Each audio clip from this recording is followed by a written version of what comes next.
Now we're going to work on a few more problems.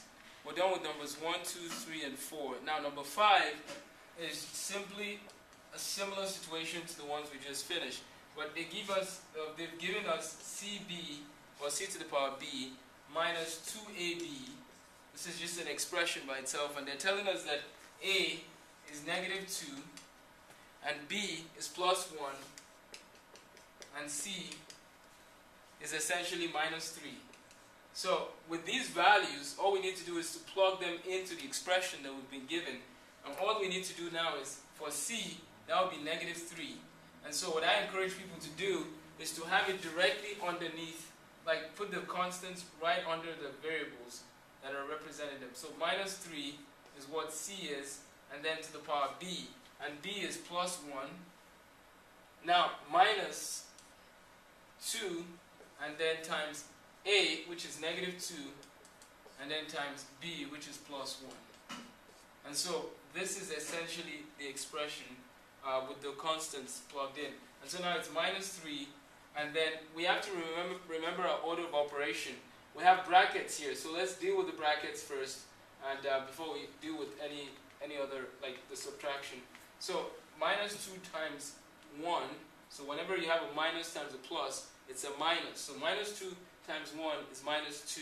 And now this becomes minus 2, but then this is still the minus 2 that is up here. So this is minus 2 times plus 1, which gives you minus 2. The next step now is to deal with this multiplication, 2 times negative 2. And so it becomes minus 3, and then negative 2 times negative 2 plus 4. Minus 3 plus 4 is a 1. It's a positive 1. So you need to remember that. And because 4 is greater than 3, and this is essentially the same thing as 4 minus 3. So that's how you handle number 5.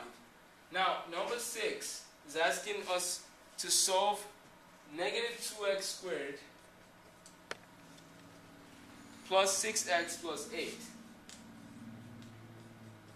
Before I give a solution to this problem, let me just say that I've come to realize there are 3 types of problems that are associated with quadratic expressions or equations, and there might be more, and I'm just saying this based on what the textbook has shown us so far. The first type of problems that you see, let me label this A, B, C, and then I'll explain what category this belongs to. The first type of problems you get are the ones that are simply x squared plus maybe 4x minus 2. This is something I'm just using as an example, where the coefficient of x squared, which is otherwise known as A, is 1. Those ones are pretty basic. You can try solving them and you get your answer, with your 2 brackets.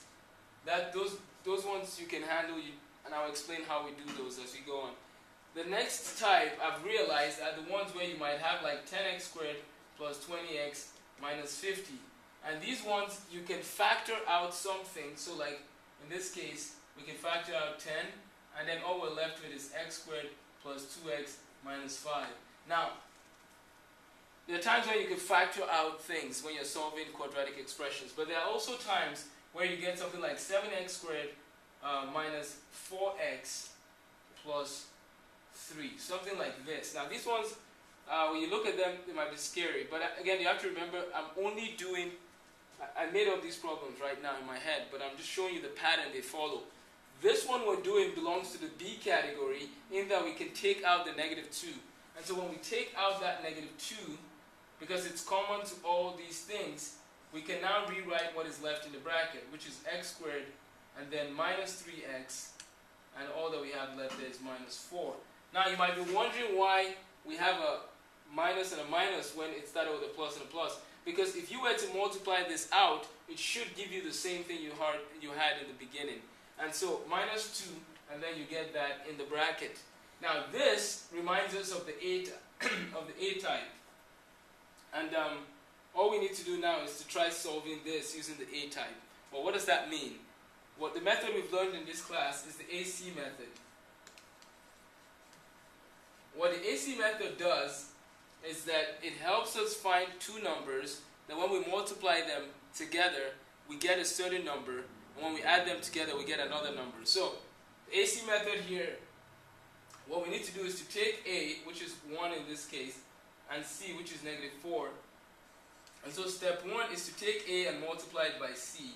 and so the answer is negative 4. That's step 1. Step 2 is to find two numbers that when you multiply them you get negative 4, and when you add them you get b, in this case, which is minus 3.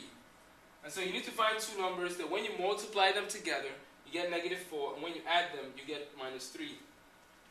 And so one of the best ways to do this, we could draw a chart, is to find the multiples of 4. And when you find the multiples of 4, write them down. So, for example, we have 2 and 2. 2 times 2 gives us 4.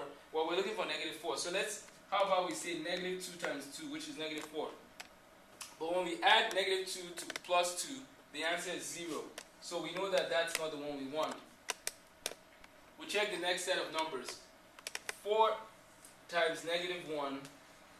When we multiply 4 to negative 1, we get negative 4. But 4 minus 1 gives us a 3. So we don't want that. However, when we take negative 4 and we multiply it by 1, negative 4 times 1 is negative 4, but negative 4 plus 1 gives us a negative 3. So that's the one we want. And if this looks difficult to you in terms of finding multiples, I want to encourage you to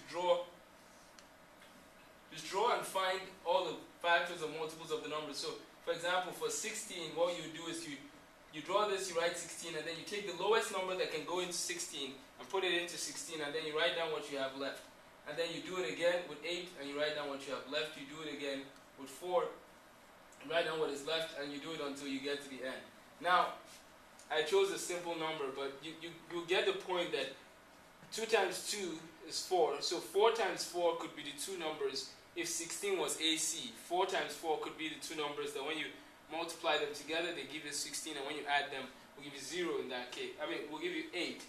So you just need to remember how to find those two numbers. There's a few more problems we're going to do on this, but let me just finish with this problem. Now that we found negative 4 and 1, what that means is that we can rewrite the expression as minus 2, and then in the bracket, you take the minus 4, and you essentially just say x minus 4, and then the other bracket will be x plus 1. That's what I'm looking for. That's what I want to see. Now, if you were to take this and multiply it out, you get what you started with in the beginning. And so these are ways that you learn to factorize. This is, again, the B category factorization, where you can take out a number and then solve with A being 1.